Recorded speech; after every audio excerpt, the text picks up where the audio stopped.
Bismillahirrahmanirrahim. Assalamualaikum warahmatullahi wabarakatuh.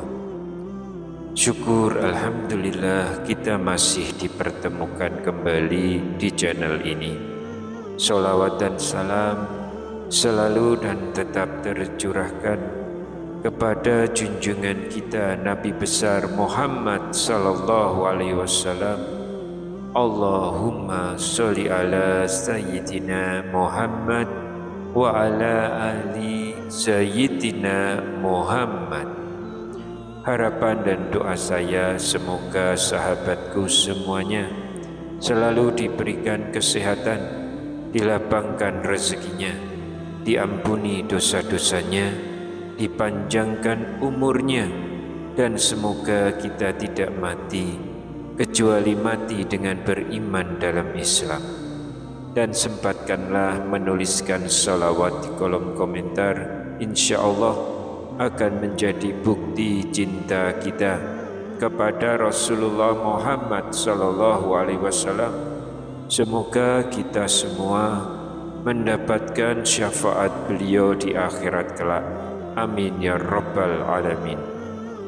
Sahabat beriman yang dirahmati Allah, dalam kehidupan ini setiap tindakan dan ucapan kita, sekecil apapun, sejatinya memiliki makna yang dalam.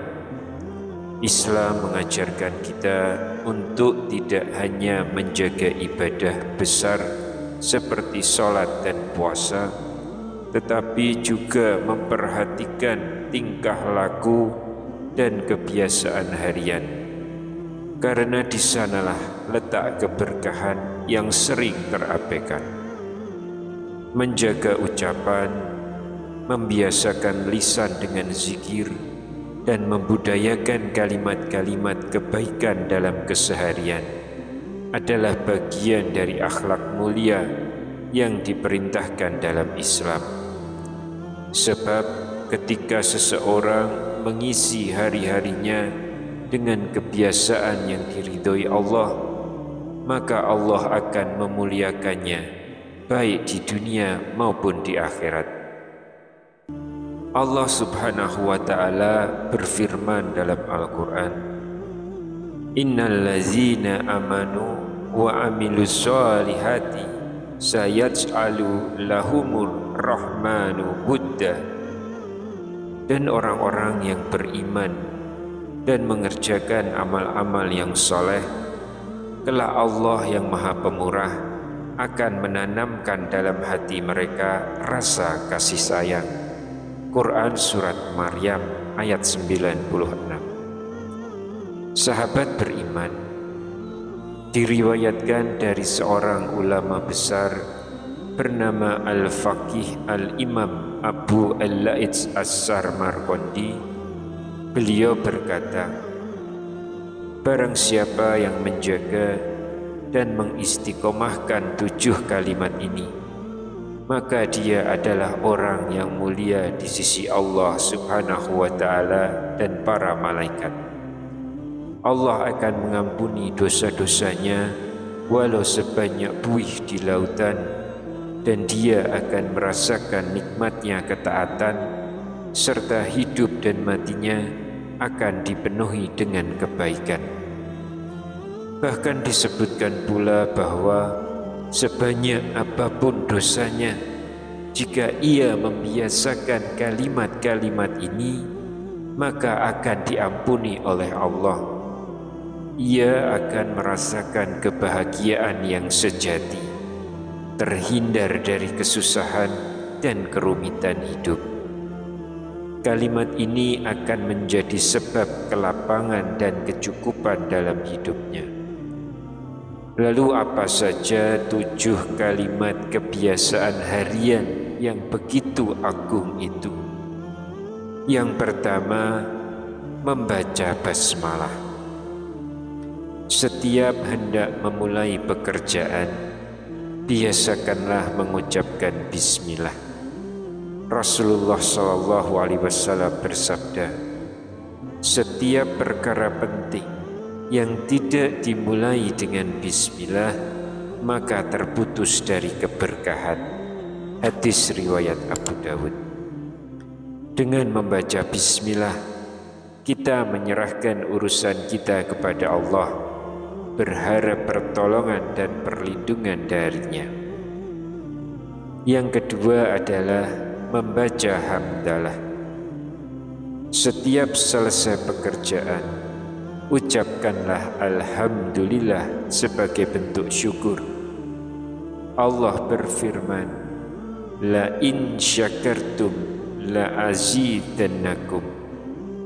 Jika kalian bersyukur, pasti aku akan menambah nikmat kepada kalian.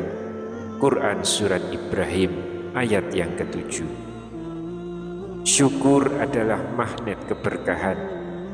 Dengan hamdalah, kita tidak hanya menyelesaikan tugas dunia, tapi juga mengisi lembaran pahala akhirat. Yang ketiga adalah jika terucap hal yang tidak bermanfaat, ucapkan istighfar. Terkadang lisan tergelincir, membicarakan yang tidak perlu, mengeluh atau bercanda berlebihan, maka segeralah beristighfar. Wa may yaghfiruz dzunuba illallah. Dan siapa lagi yang dapat mengampuni dosa selain Allah? Quran Surat Ali Imran ayat 135. Istighfar membersihkan hati, memperbaiki lisan, dan menarik rahmat Allah. Kemudian yang keempat adalah ketika merencanakan masa depan, ucapkanlah insya Allah. Banyak orang berbicara tentang rencana, tapi lupa bahwa semua hanya bisa terjadi jika Allah mengizinkan. Allah mengingatkan dalam Quran Surat Al-Kahfi ayat 23 dan 24. وَلَا تَقُلَّنَا لِي شَيْءٍ إِنِّي فَاعِلٌ ذَلِكَ غَدًا illa ayyasha Allah. Dan jangan sekali-kali kamu mengatakan terhadap sesuatu, aku pasti akan melakukan itu besok, kecuali dengan menyebut insya Allah. Kemudian yang kelima, ketika menghadapi sesuatu yang tidak disukai, ucapkan la haula wala quwata illa billah.